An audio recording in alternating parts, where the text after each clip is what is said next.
Magandang araw po sa inyong lahat. Welcome po sa panibagong kwentuhan dito sa Makapili TV. Ngayon, itong topic po natin, malaki daw yung posibilidad na magsanib puwersa ang Makabayan Bloc at ang Dilawang Liberal Party para sa itatayo nilang senatorial slate sa darating na eleksyon next year. So, magsasanib puwersa po sila para po labanan. Pero hindi po ang mga Marcos ang lalabanan nila. Ang lalabanan po nila ay mga Duterte. Nakakatawa lang isipin na kumbaga mas nagiging banta pa sa kanila yung mga Duterte kaysa sa gusto nilang talunin yung administrasyon para mapalitan yung mga senador nila. So, para maging, alam nyo yun, yung maging solid uli or maging malakas uli yung oposisyon. Pero ang pinaka-target lang nila, para labanan lang yung mga Duterte. So, panoorin po natin itong balitang to, pero bago ang lahat, kung di ka pa nakasubscribe sa Makapili TV, baka pwede naman pakipindot yung subscribe button at the same time palike na rin po ng video, wala naman pong bayad dyan. Kaya pindot na, so ito, panoorin po natin itong balitang to at tingnan nyo kung ano yung sinasabi nitong Makabayan Bloc na pagkakaparehas daw nila ng Liberal Party. So panoorin po natin to. Yung tungkol doon sa sinasabing kung may mga talks with other opposition, well, sa ngayon ay ongoing yan. At talagang pinag-aaralan pa natin. So, syempre, yung magiging kaalyado namin. Ito pong si Franz Castro, tatakbo tong senador. Ito po, convicted po ito. Hinatulan po ito ng korte ng guilty para dun sa pag-kidnap or yung sa child abuse. So, napatunayan po ng korte na itong mga to kumukuha ng kabataan at yun nga, sabi nga nila na sinasama dun sa NPA camp. So, guilty po ito, napatunayan po ito ng korte. Nga lang po, inapil pa nila kasi hindi pa naman siya totaling final and executory. So, siyempre, matigas pa rin po yung kanyang paninindigan na siya ay inosente. Kaya, mayroon pa siyang pagkakataong tumakbo. Baka nga sakali nga naman na, kasi matagal pa naman na mangyayari yun bago magkaroon ng final and executory. Tatakbo muna siyang senador. Baka sakasakali nga naman na siya ay manalo, maprotektahan siya ng Senado at hindi siya kagad mahuli basta-basta. So, tuloy natin itong balitang to. With the same principle as us. Hindi yung dahil nakikipag-alyado ka lang dahil gusto mong manalo sa eleksyon. 3 buwan bago ang paghahain ng Certificates of Candidacy para sa mga tatakbo sa 2025 midterm elections. Inihayag ng Makabayan Bloc lawmakers ang ginagawa nilang pakikipag-usap sa ibang partidong posibleng maging kaalyansa. Ayon kay House Deputy Minority Leader, ACT Teachers Party List Representative Franz Castro, kabilang na dito ang Liberal Party o LP. Ayon sa kongresista na nagpahayag ng tatakbo sa pagkasenador sa paparating na eleksyon, may pagkakahalin tulad ang Makabayan at Liberal Party. Lahat kinakausap kasi syempre kasama yung Liberal Party kasi marami rin kaming mga magkakatulad na mga Marami silang pagkakahalin tulad ng kanilang paniniwala na ang gobyerno ay kalaban ng NPA. At alam naman natin itong mga to sympathizer daw di umano ng NPA.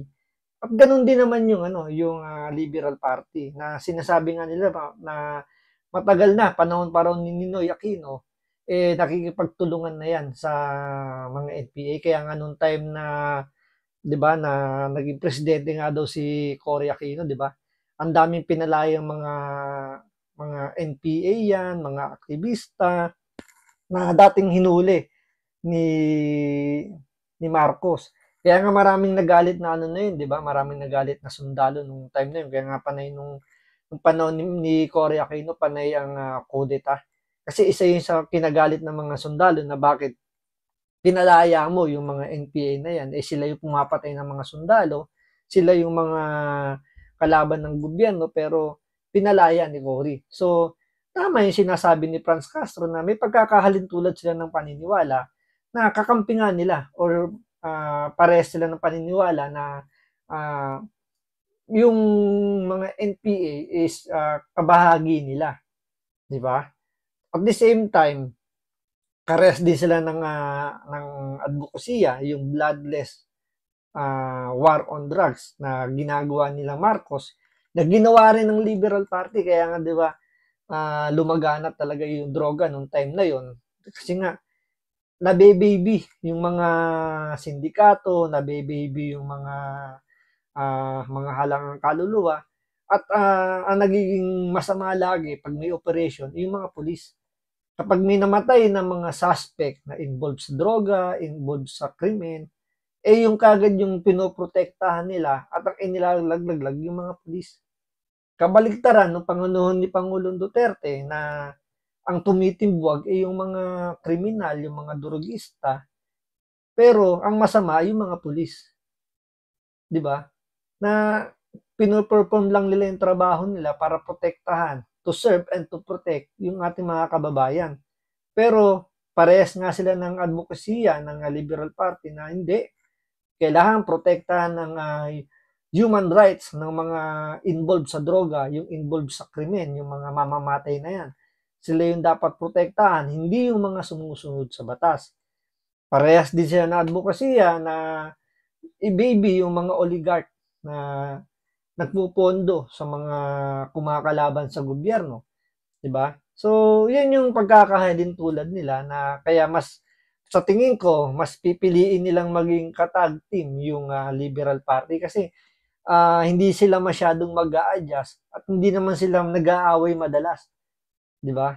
Although nung mga time na 'yun nagrarally-rally sila kung ano nung mga sinasabi nila kay Pinoy, pero sinasabi din ng marami na ano lang 'yun, front lang nila 'yun na kunyari binabati ko sila, pero ang totoo niyan is parehas lang sila ng ano ng leaning sa kung paano patakbuhin yung gobyerno natin.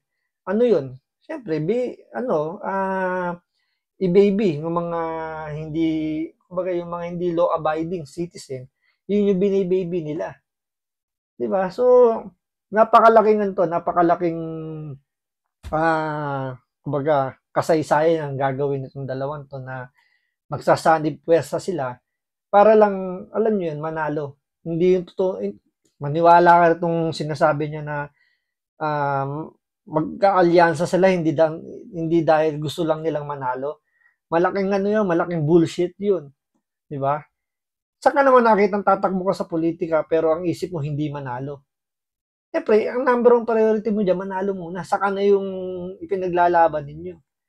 'Di ba? Saka na yung kapag nanalo na, kasi kahit naman ipilit niyo yung gusto niyo, kung di naman kayo mananalo sa eleksyon, balewala. So siyempre number one priority diyan, kailangan manalo muna kayo. So kung kinakailangan na lunukin niyo lahat ng dignidad ninyo, lahat ng pangungutya tanggapin ninyo, tatanggapin niyo para lang manalo. Hindi dahil sa parehas kayo ng paniniwala, although parehas naman talaga kayo ng paniniwala, yun na sinasabi ng marami, na ano kayo, na may leaning kayo sa NPA, 'di ba? So,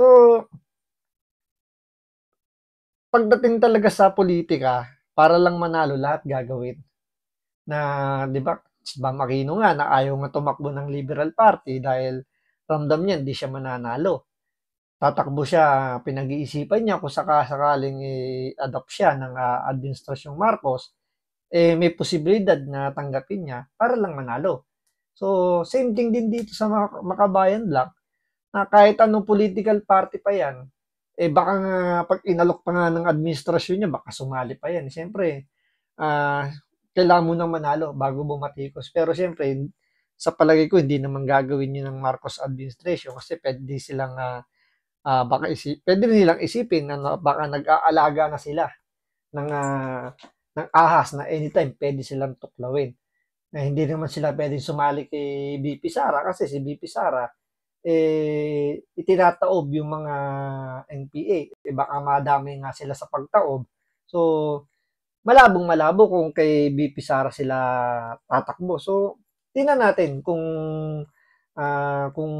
matutuloy talaga yung alyansang Makabayan Black at Liberal Party. So, abangan natin yan. So, yun lang po muna sa ngayon. Maraming salamat po sa panonood. Ingat po kayo lagi. God bless.